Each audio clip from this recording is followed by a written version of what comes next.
Hello friends, എല്ലാവർക്കും നമസ്കാരം. നിങ്ങളെവരും കാത്തിരിക്കുന്ന നൈനുടെയും ആദർശിന്റെയും ഇന്നത്തെ വിശേഷത്തിലേക്ക് എല്ലാ കൂട്ടുകാർക്കും സ്വാഗതം. എല്ലാവർക്കും നല്ലൊരു ദിവസം ആശംസിച്ചുകൊണ്ട് തന്നെ നമുക്ക് ഇന്നത്തെ സൂപ്പർ ഹിറ്റ് വിശേഷത്തിലേക്ക് കിടക്കാം. അതിനുമായിട്ട് ആരെങ്കിലും നമ്മുടെ ഈ ചാനൽ ആദ്യമായിട്ട് കാണുന്നുണ്ടെങ്കിൽ ഇതുവരെ സബ്സ്ക്രൈബ് ഒന്നും ചെയ്ത് വെച്ചിട്ടില്ലെങ്കിൽ തീർച്ചയായിട്ടും ഒന്ന് സബ്സ്ക്രൈബ് ചെയ്ത് വെച്ചോളൂ കേട്ടോ. അതിനോടൊപ്പം മാക്സിമം എല്ലാവരും നമ്മുടെ വീഡിയോ ഇഷ്ടപ്പെടുന്നുണ്ടെങ്കിൽ ഒരു ലൈക്ക് കൂടെ അടിച്ചിട്ട് പോകാൻ മറക്കരുത്. അപ്പൊ നേരെ നമുക്ക് ഇന്നത്തെ വിശേഷത്തിലേക്ക് തന്നെ കടന്നാലും തുടങ്ങുമ്പോൾ തന്നെ കാണിക്കുന്ന നമ്മുടെ ജലജയാണ്. അപ്പൊ ജലജ പറയാണ്, ഇങ്ങനെ പോയി കഴിഞ്ഞിട്ടുണ്ടെങ്കിൽ മിക്കവാറും ഈ വിഷുവോടുകൂടി തന്നെ നമ്മുടെ മൂർത്തീസ് ജ്വല്ലറി തകരുന്ന പോലെയാണ് തോന്നുന്നത്.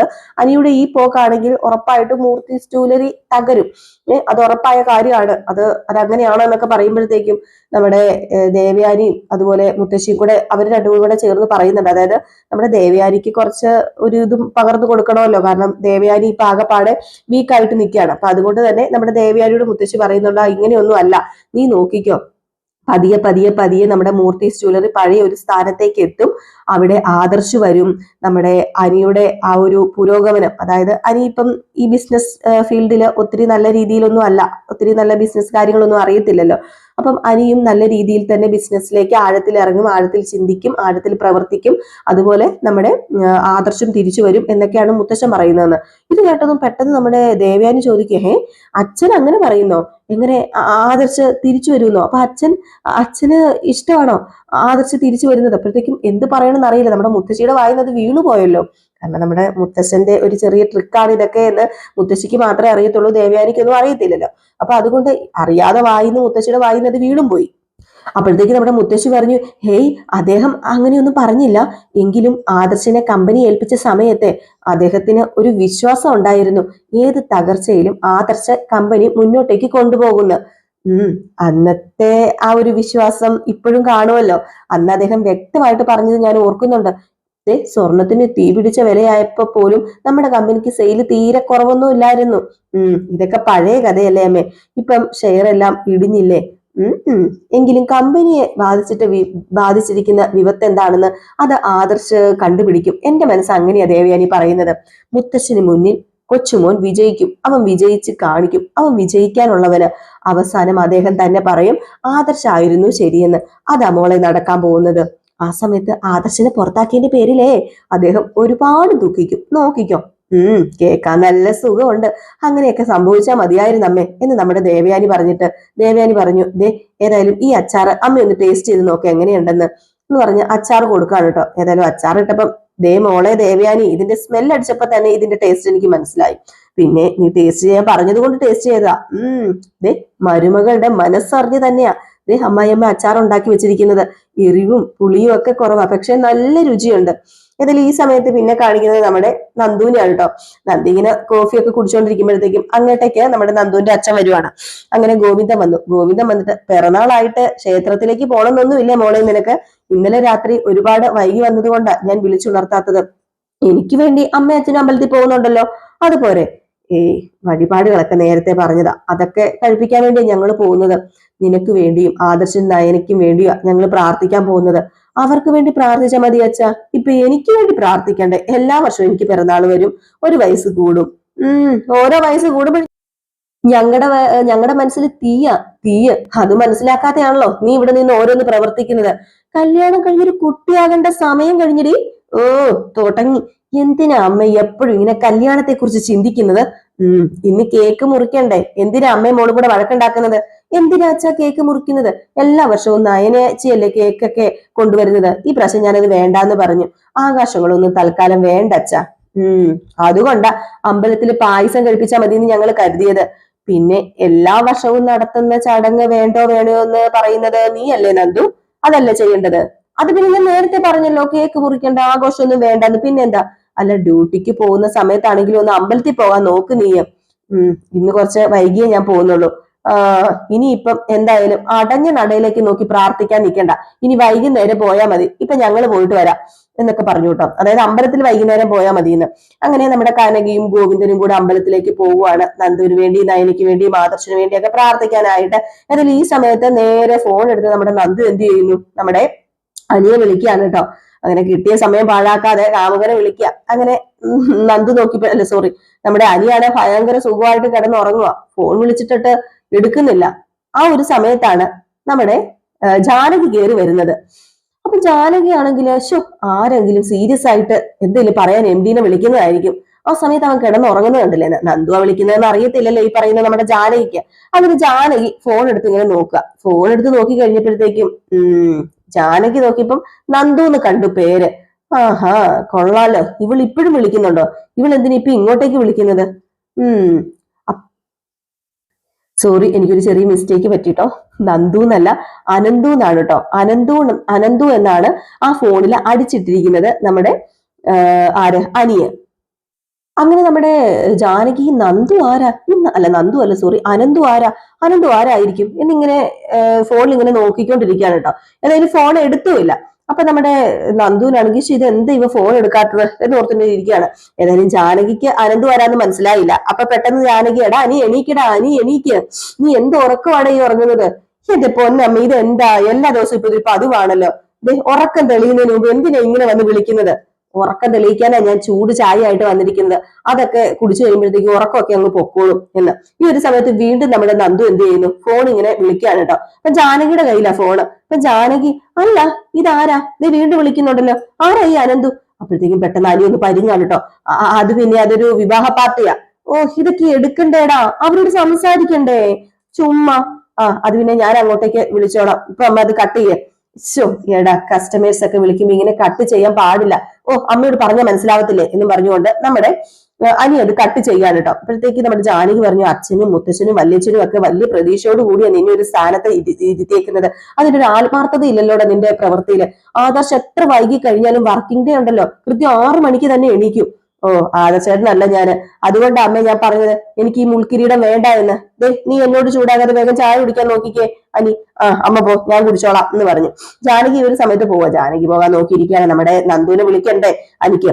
അപ്പൊ ജാനകി അവിടെ കുറച്ചു നേരം നിന്ന് കേട്ടോ വാതയ്ക്ക്. എന്നിട്ട് ജാനകി തിരിച്ചു വന്നിട്ട്, എടാ നീ അനന്തു എന്ന് പറയുന്നത് നന്ദു ഒന്നും അല്ലല്ലോ അല്ലേ എന്ന് പെട്ടെന്ന് അനി ഒന്ന് ഞെട്ടിപ്പോയി. അപ്പോഴത്തേക്ക് നമ്മുടെ ജാനകി പറഞ്ഞു, നിന്റെ മുഖം കണ്ടിട്ട് എന്തോ ഒരു വിളർച്ച എനിക്ക് തോന്നുന്നു. അമ്മേ, അങ്ങനെ ഒരു സംശയം ഉണ്ടെങ്കിലേ ഇന്ന അമ്മ അങ്ങോട്ട് വിളിച്ചു ചോദിക്കുക. അപ്പൊ മറുതലയ്ക്ക് ശബ്ദം കേൾക്കുമ്പോ അമ്മയ്ക്ക് അറിയാൻ പറ്റൂല നന്ദു ആണോ അതോ നന്ദനാണോ ഗോപാലനാണോ എന്നൊക്കെ. അല്ലെങ്കിൽ അവൾ എന്തിനാ എന്നെ വിളിക്കുന്നത്? അല്ല, അവള് നീയുമായിട്ട് ഇടയ്ക്കിടയ്ക്ക് കാണുന്നുണ്ടെന്ന് സംസാരിക്കുന്നുണ്ടെന്നൊക്കെ അഭി അവന്റെ അമ്മയൊക്കെ പറയുന്നുണ്ടല്ലോ. സത്യം മാത്രം പറയുന്ന നാവാണല്ലോ രണ്ടിന്റെ. അമ്മ ഈ കേട്ടതൊക്കെ അങ്ങ് വിശ്വസിച്ചല്ലേ? അമ്മയ്ക്ക് വേറെ പണിയില്ലേ? എന്തായാലും അമ്മ വെറുതെ എന്റെ മൂഡ് കളയാതെ പോകാൻ നോക്ക. പെട്ടെന്ന് കുളിച്ചിട്ട് നീ വാ, എന്നിട്ട് ആഹാരം കഴിച്ച് നീ കമ്പനിയിലേക്ക് പോകാൻ നോക്ക. അതാ നീ ചെയ്യേണ്ടത്. നിന്റെ ഫ്രണ്ട്സ് ഒക്കെ എന്നെ വിളിച്ചിട്ട് നീ ഇപ്പം MDയുടെ അമ്മയാണെന്നൊക്കെ ചോദിക്കാറുണ്ട്. എന്റെ ഫ്രണ്ട്സ് വിളിച്ച് ചോദിക്കാറുണ്ട്. അതൊക്കെ എന്ത് സന്തോഷത്തോടു കൂടിയാണ് ഞാൻ കേൾക്കുന്നത്. ഇത് നിന്റെ സ്ഥാനത്ത് വേറെ ഒരാള് വന്നു എന്നറിഞ്ഞാലേ വിളിക്കാത്തവരൊക്കെ വിളിക്കും. ആൾക്കാർക്ക് നല്ല കാര്യങ്ങളൊന്നും വിളിച്ചു പറയുന്ന അത്ര ഇഷ്ടമല്ല. അതുകൊണ്ട് ആത്മാർത്ഥതയുള്ളവർ മാത്രം ഇപ്പൊ വിളിക്കുന്നത്. വെറുതെ നാണം കെടുത്തരുതേ നീ. നിനച്ചിരിക്കാത്ത നേരത്തെ കിട്ടിയ ചാൻസ് ആയത്, ഇത് മുതലാക്കുക ചെയ്യേണ്ടത് എന്ന് പറഞ്ഞിട്ട് ജാനകി വീണ്ടും അങ്ങ് പോവാണ് കേട്ടോ. പിന്നെ കാണിക്കുന്നത് നമ്മുടെ അഭിനയും നയനേനെയാണ്. സോറി, നയനയല്ല, നവ്യേനെയാണ്. അങ്ങനെ ഒരു ചായയൊക്കെ കൊണ്ട് കൊടുത്തിട്ട്, ഇല്ല അഭി, അതെ ഇന്നലെ നീ പറയുന്നത് ശരിയാണെന്ന് എനിക്ക് തോന്നുന്നത്. ഇന്നലെ അനി വന്നത് 1 മണി കഴിഞ്ഞാണെന്ന്. അതാ ഞാൻ പറഞ്ഞത് നിന്റെ വീട്ടിലേക്ക് ഒന്ന് വിളിച്ചു ചോദിക്കാനായിട്ട്. അപ്പൊ നന്ദുവും വൈകിയാണ് വന്നത് എങ്കിൽ അവര് തമ്മിൽ കണ്ടു എന്നുള്ള കാര്യം ഉറപ്പാ. അത് പിന്നെ അനിയുടെ ഇപ്പത്തെ നിലയും വിലയും വെച്ചിട്ട് അവനെ കൊണ്ട് നന്ദുവിനെ നിന്റെ അമ്മായി കെട്ടിക്കുന്നു തോന്നുന്നുണ്ടോ? നമ്മുടെ കല്യാണം എങ്ങനെ നടന്നു നിനക്ക് ഓർമ്മയുണ്ടോ? കല്യാണം കഴിഞ്ഞിട്ട് ആരും അത് അറിഞ്ഞില്ല. അതുപോലത്തെ ഒരു കല്യാണമായിരുന്നു. കുറച്ചു ദിവസം കഴിഞ്ഞ് നീ പ്രത്യക്ഷപ്പെട്ടത് തന്നെ. കാലം ഒരുപാട് മാറിപ്പോയി നവ്യ. ഓരോ വർഷം കഴിയും തോറും ആണിന്റെയും പെണ്ണിന്റെയും ചിന്താഗതിയൊക്കെ മാറി മറിഞ്ഞുകൊണ്ടിരിക്കുക. കല്യാണം കഴിക്കാതെ ഒന്നിച്ച് താമസിക്കുന്ന ഇപ്പോഴത്തെ ഒരു ഫാഷൻ അതൊക്കെ നിനക്ക് അറിയാലോ. അത് പിന്നെ എനിക്കായിട്ട് ഒരുപാട് കല്യാണാലോചന വരുന്നുണ്ട്. അതിനകത്ത് എല്ലാത്തിനും അവൻ മുടക്കം പറയുകയല്ലേ.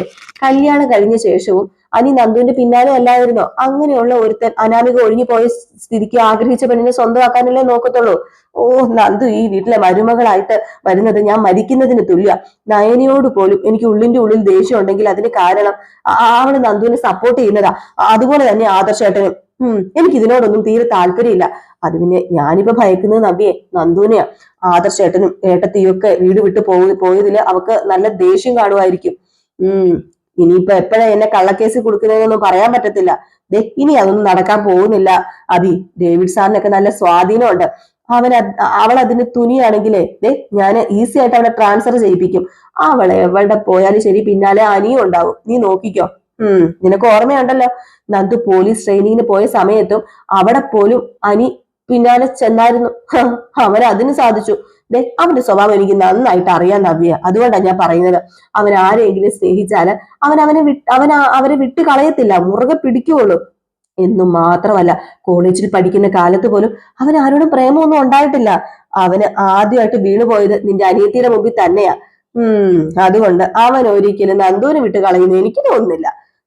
ഇന്നലെ രാത്രി 1 മണി കഴിഞ്ഞ അവൻ വന്നതെങ്കിൽ അവൻ ഏതെങ്കിലും ഹോട്ടൽ മുറിയിൽ അവളുമായിട്ട് തങ്ങിയിട്ടുണ്ടാകും. അങ്ങനെയാണെങ്കിൽ നമ്മൾ ചിന്തിക്കുന്നതിന് അപ്പുറം അവരടുത്ത് കാണും, എല്ലാ അർത്ഥത്തിലും അവരൊന്നായി കാണും എന്ന് പറഞ്ഞ ചായയുടെ കപ്പും കൊടുത്തിട്ട് നമ്മുടെ അഭി അങ്ങോട്ട് പോയി കേട്ടോ. നവ്യനെ ആവശ്യത്തിന് കുത്തി ഇളക്കിയിട്ടുണ്ട്. നവ്യ നിന്ന് ഉരുകുന്നുണ്ട്. ഈ സീൻ കഴിഞ്ഞ് പിന്നെ കാണിക്കുന്നത് നമ്മുടെ നയനയുടെ അടുത്തേക്ക് അഭിയും അതുപോലെ ചന്തുമോളും കൂടെ ചെല്ലുകയാണ് കേട്ടോ. അഭിയല്ല, സോറി, നമ്മുടെ ദേവയാനി ചന്തുമോളും കൂടെ ചെല്ലുകയാണ് കേട്ടോ. അങ്ങനെ നയന ഇവരെ കണ്ടത് ഭയങ്കര സന്തോഷത്തോടു കൂടി ആദർശേട്ടാ ആരാ വന്നത് എന്നൊക്കെ പറഞ്ഞ് അങ്ങോട്ട് ചെല്ലുകയാണ്. ഈ സമയത്ത് നമ്മുടെ ദേവയാനി പറഞ്ഞു, ഞാനും നിന്റെ മുത്തശ്ശിയും കൂടെ കുറച്ച് അച്ചാറും പലഹാരങ്ങളൊക്കെ ഉണ്ടാക്കി, കാല് വയ്യാത്തത് കൊണ്ടാ മുത്തശ്ശി ഞങ്ങളുടെ കൂടെ വരാതിരുന്നത്. അപ്പൊ നയന ചോദിച്ചു, എന്തിനാ ഇങ്ങനെ കഷ്ടപ്പെടുന്നത്?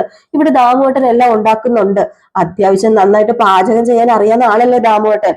അതൊക്കെ എനിക്കറിയാം മോളെ, എങ്കിലും എന്റെ കൈയും കൊണ്ടുണ്ടാക്കിയത് നിനക്ക് തരണമെന്ന് എനിക്ക് ആഗ്രഹമില്ലേ? നിന്നെ അവഗണിക്കാൻ പറ്റുമോ? അങ്ങനെ ഇവിടെ വന്ന് നിൽക്കാനോ പറ്റുന്നില്ല. പിന്നെ മോൾക്ക് ഇഷ്ടപ്പെട്ടത് എന്തെങ്കിലും ഉണ്ടാക്കിക്കൊണ്ട് വരണ്ടേ, എന്നാലല്ലേ എനിക്കൊരു സമാധാനം ഉണ്ടാകത്തുള്ളൂ. അപ്പൊ നയനയല്ല, സോറി, അഭി പറഞ്ഞു, അല്ല മുത്തശ്ശൻ എന്ത് പറയുന്നു? എന്ത് പറയാനാ, ഇതുവരെ അച്ഛന്റെ കടുംപിടുത്തം അങ്ങോട്ട് മാറിയിട്ടില്ല. അമ്മയാണെങ്കിലോ ഇടയ്ക്കിടയ്ക്ക് അച്ഛനെ കുറ്റപ്പെടുത്തുന്നുമുണ്ട്, അതൊന്നും കേൾക്കുന്നുമില്ല. അതൊക്കെ മാറ്റാനുള്ള തീവ്രത ശ്രമത്തിലാ ഞങ്ങള്. അല്ല, വിഷുവിന് മികച്ച സെയിൽ നടന്നാൽ മതിയായിരുന്നു മോനെ.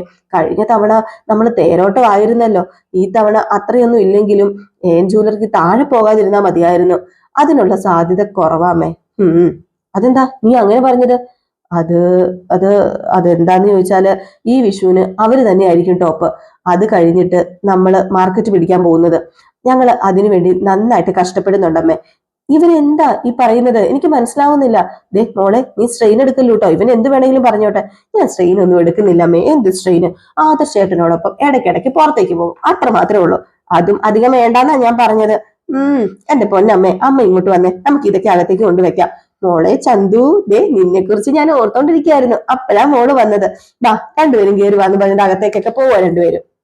ഇതൊക്കെ കഴിഞ്ഞ് പിന്നെ കാണിക്കുന്ന സീൻ എന്ന് പറഞ്ഞിട്ടുണ്ടെങ്കിൽ നമ്മുടെ വക്കീൽ വിളിക്കുകയാണ് കേട്ടോ. അപ്പൊ വക്കീൽ വിളിച്ചിട്ട് നമ്മുടെ നന്ദുവിന്റെ കൂടെ പോലീസ് സ്റ്റേഷനിൽ ബർത്ത്ഡേ ആഘോഷിച്ച കാര്യങ്ങളൊക്കെ പറയുന്നുണ്ട്. ഇത് കേട്ട് കഴിഞ്ഞപ്പോഴത്തേക്കും ആണെങ്കിൽ നമ്മുടെ അനിക്ക് ദേഷ്യം വന്ന് അതും ഇതൊക്കെ പറയുന്നുണ്ട് കേട്ടോ. അതും ഇതെന്ന് പറഞ്ഞിട്ടുണ്ടെങ്കിൽ ഒരു മൈൻഡ് ഇല്ലാത്ത രീതിയിലാണ് സംസാരിക്കുന്നത്. അപ്പൊ വക്കീലിന് മനസ്സിലാവുന്നുണ്ട് നമ്മുടെ ആദർശനല്ല, നമ്മുടെ അനിക്ക് വലിയ മൈൻഡ് ഇല്ല എന്ന്. പേരൊന്ന് മാറിപ്പോയി, ഒന്ന് ക്ഷമിച്ചേക്കണേ. അങ്ങനെ അനി എന്തെങ്കിലും ആയിക്കോട്ടെ എന്നൊക്കെ പറഞ്ഞ് ഫോൺ കട്ട് ചെയ്ത് ഇങ്ങനെ ടെൻഷൻ അടിച്ച് ഇരിക്കുകയാണ് കേട്ടോ. ഇനിയിപ്പം ഇവര് സെപ്പറേറ്റ് ആയിട്ട് ഒരു പാർട്ടി വെക്കാൻ ഇരിക്കുന്നുണ്ട്, അങ്ങോട്ടേക്കും ഒക്കെ വരുമോ എന്നൊക്കെ ഓർത്തിട്ടായിരിക്കും. അതുപോലെ അത് മാത്രമല്ല, ഒരു ഗിഫ്റ്റ് മേടിച്ചു കൊടുക്കണം എന്നൊക്കെ പറഞ്ഞു നമ്മുടെ അനിക്കല്ല നന്ദുവിന്, നമ്മുടെ വക്കീല്. ഇതൊക്കെ കേട്ട് തല വരുത്തിരിക്കുമ്പോഴാണ് അങ്ങോട്ടേക്ക് അജയൻ വരുന്നത്. അപ്പൊ അജയൻ വന്നിട്ട്, എന്ത് പറ്റുമോനെ, നീ എന്തിനാ ഇങ്ങനെ ടെൻഷൻ അടിക്കുന്നതെന്ന് ചോദിച്ചപ്പോഴത്തേക്കും, ടെൻഷൻ അടിക്കാതെ എങ്ങനെ ഇരിക്കും, ഞാൻ പറഞ്ഞല്ലേ എനിക്ക് ഇതിനോടൊന്നും തീരെ താല്പര്യം ഇല്ലെന്ന്. എന്തിനാ ഈ MD സീറ്റ് ഒക്കെ എടുത്ത് എന്റെ തലയിൽ വെച്ചതെന്ന് വെച്ചാൽ, മോനെ അങ്ങനെയൊക്കെയല്ലേ പഠിക്കേണ്ടത്, മോനെ അങ്ങനെ തഴഞ്ഞു കളയരുത്, നമുക്കെല്ലാം പഠിച്ചിരിക്കേണ്ടത്, എല്ലാം അറിഞ്ഞിരിക്കേണ്ടത്. ആദർശമില്ലാത്ത സമയത്ത് നീയാ നോക്കേണ്ടത്, നീയാ നോക്കി നടത്തേണ്ടത്, ഇപ്പൊ അങ്ങനെയാ ചെയ്യേണ്ടത്. പിന്നെ നിന്റെ കടമകള് നീ ചെയ്യണമെന്നാ ഞാൻ പറഞ്ഞു വരുന്നത്, മനസ്സിലായല്ലോ. ആദർശ് ഇപ്പൊ ഇവിടെ ഇല്ല. പിന്നെ നയന കളക്ഷൻസിന് വലിയൊരു എതിരാളി വന്നിരിക്കുക, മാളവിക കളക്ഷൻസ്. നയനയുടെ സേവനമാണെങ്കിൽ പഴയതുപോലെ ഇപ്പൊ നമ്മുടെ കമ്പനിക്ക് കിട്ടുന്നില്ല, അതൊക്കെ നിനക്ക് അറിയാലോ. അവര് മറ്റ് പലതിന്റെയും പിന്നാലെയുള്ള ഓട്ടത്തിലാണ്. ഇന്ന് എന്തായാലും നമ്മുടെ കമ്പനിയിലേക്ക് 1-2 ഡിസൈനേഴ്സ് ഒക്കെ വരുന്നുണ്ട്, അതിൽ കഴിവുള്ള ഒരാളെ സെലക്ട് ചെയ്യണം. നയനയ്ക്ക് ഇപ്പൊ തൽക്കാലം പറ്റില്ലല്ലോ. പിന്നെ നയനയുടെ നിർദ്ദേശങ്ങൾ നമുക്ക് എടുക്കാം, അവളോട് ചോദിച്ചിട്ടൊക്കെ ചെയ്യാം. നമുക്ക് ഒത്തുപിടിച്ചാൽ എന്താ ശരിയാവാത്തത്? ബാക്കിയെല്ലാം ദൈവത്തിന് വിട്ടുകൊടുക്കാന്ന് പറഞ്ഞ് അനീനെ സമാധാനിപ്പിച്ചിട്ട് അങ്ങ് പോവുകയാണ് കേട്ടോ. ഏതായാലും അനി ഇവിടെ ഒന്നും അല്ല, അനി ഇപ്പോഴും നമ്മുടെ നന്ദുവിന്റെ അടുത്ത് നിൽക്കുക. പിന്നെ കാണിക്കുന്ന സീന് മുത്തശ്ശനും മുത്തശ്ശിയും സംസാരിക്കുന്നതാണ്. നയനെ കുറിച്ചും ആദർശനെ കുറിച്ചും ഒക്കെ തന്നെയാണ് സംസാരിക്കുന്നത്. അപ്പൊ മുത്തശ്ശി എങ്ങാണ്ട് പ്രഗ്നന്റ് ആയിരുന്ന സമയത്തും ജാനകിയും അതുപോലെ ദേവയാനിയൊക്കെ പ്രഗ്നന്റ് ആയിരുന്ന സമയത്ത് ഏതോ ഒരു സ്ത്രീ ഒരു പലഹാരം ഉണ്ടാക്കി ഇവർക്ക് സ്ഥിരം കൊടുക്കായിരുന്നു. അപ്പൊ ആ ഒരു പലഹാരം നമ്മുടെ നയനയ്ക്കും കൊടുക്കണം അത്രേ. അതുകൊണ്ട് നമ്മുടെ മുത്തശ്ശനോട് കാര്യം പറയുമ്പോൾ മുത്തശ്ശൻ പറഞ്ഞു, അതിനിപ്പോ എന്താ, നമുക്ക് ആ സ്ത്രീ ഇവിടെ വിളിച്ചു വരുത്തി ഉണ്ടാക്കിച്ച് കൊടുക്കാന്നൊക്കെ പറഞ്ഞു. എന്നിട്ട് നയനയുടെ ആദർശിന്റെ ഓരോ കാര്യങ്ങളൊക്കെ പറയാ. എല്ലാവരെക്കാളും എല്ലാവരും അവരെ ശ്രദ്ധിക്കുന്നേക്കാൾ കൂടുതൽ ഞാൻ അവരെ ശ്രദ്ധിക്കുന്നത്, അതെനിക്കറിയാം. എനിക്ക് അത്രയും പ്രിയപ്പെട്ടവരാണ്, വലുതാണ്. പക്ഷെ ഇപ്പൊ ഇങ്ങനെ അകന്നു മാറി നിൽക്കേണ്ടി വരുന്നത് അത് ചില കാരണങ്ങളൊക്കെ കൊണ്ടാണല്ലോ. പിന്നെ നമ്മുടെ ആദർശ ജയിലിലാവേണ്ടതായിരുന്നു ദുബായിൽ. അപ്പൊ അവിടെ നിന്നൊക്കെ നമ്മൾ രക്ഷപ്പെടുത്തിക്കൊണ്ടൊക്കെ വന്നു. ഏതായാലും അതിൽ നിന്നൊക്കെ കരകയറ്റിയില്ലോ. ഏതായാലും ഇതിന് പിന്നിൽ ആരാണെന്ന് തെളിയിക്കുന്നവരെ എനിക്ക് ഇങ്ങനെ നിന്നേ പറ്റുമെന്ന്. ഏതായാലും ഈ ഒരു സമയത്ത് ഒരു പഞ്ചാബിയുടെ വേഷം കെട്ടി നമ്മുടെ ആദർശ് ഇങ്ങനെ വരുന്ന ഒരു സീനും കൂടെ കാണിച്ചിട്ടാട്ടോ ഇന്നത്തെ വിശേഷം അവസാനിക്കുന്നത്. അപ്പൊ എല്ലാവരും കാത്തിരിക്കുക അടുത്ത വിശേഷത്തിനായിട്ട്. അപ്പൊ അടുത്ത വിശേഷവുമായി എത്രയും പെട്ടെന്ന് കാണാം. Tata bye bye. ലൈക്ക് അടിക്കാൻ മറക്കരുതേ.